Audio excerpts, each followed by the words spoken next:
So this story made me pretty viscerally angry, and I'm sure it will do the same to you.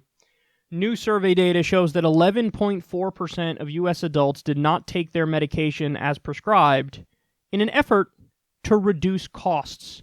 The survey from the Centers for Disease Control and Prevention finds that those adults aged 18 to 64 either skipped doses, took less medicine than prescribed, or delayed filling a prescription because of the cost of the drug in the past 12 months. In addition, the data from 2017 show that 19.5% of adults asked their doctor for a lower cost medication than the one initially prescribed. The data comes as attention is intensifying on high drug prices, and members of both parties call for action. The AARP highlighted the data on Tuesday. This is unacceptable. No one should have to ration their treatment or skip medication, the group wrote on Twitter. The situation is worse for people who are uninsured. Among the uninsured, 33.6% did not take the medication as prescribed in an effort to lower costs. I want to reiterate, this is not like anything elsewhere in the developed world.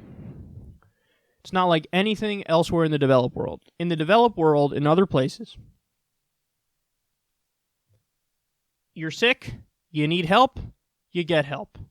You need medication, you get the medication. End of conversation. That's it.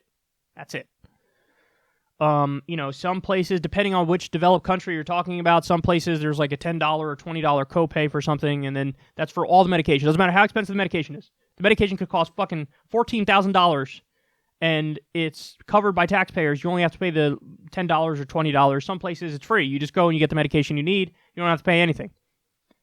Now compare that to the U.S. You just heard it. 11.4%. I can't take the medication in the doses I'm prescribed because I can't afford it. And 33.6% of the uninsured, I can't take my medication as prescribed because I can't afford it. And you have to remember something. In many instances, universities in this country, funded by taxpayers, do the research and development. And then the pharma companies swoop in, buy the rights to it, and then sell it back to you. So you pay for the research and development of these drugs. And then, when it comes time to receive the benefits of it, you're charged again by a pharma company that bought the rights to it and is selling it back to you for profit. This is insanity. It's insanity what we're doing in this country. This fact alone is a national scandal, and it's a national emergency. And as you guys know, this will be pretty much completely ignored by mainstream media and not talked about on par with the things that they pretend are scandals. And this is why people, give Congress like a 18% approval rating, and they hate the government, and they say the government's corrupt, because they know the government's working for the big pharma companies and the for-profit health insurance companies and Wall Street and the military-industrial complex, and not looking out for their best interest. Because if the government was looking out for our best interest, this could never have happened in the first place.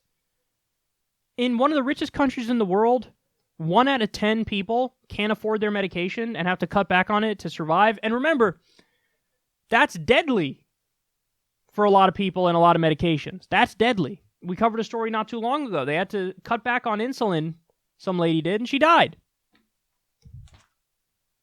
This needs to be addressed immediately. It needs to be addressed immediately. We need to be able to negotiate with pharma. The government needs to be able to negotiate with pharma for better prices like every other developed country has. And it should be covered. It should just be covered under a Medicare for All system. Your treatment, your pills, because that should be off the table. Like when you're sick, you should get help, and you shouldn't have to worry about, I can't afford it, or I might go bankrupt, or oh my God, I have to cut back on it. That's insane. It shouldn't be the case, and it's a very simple thing to prioritize.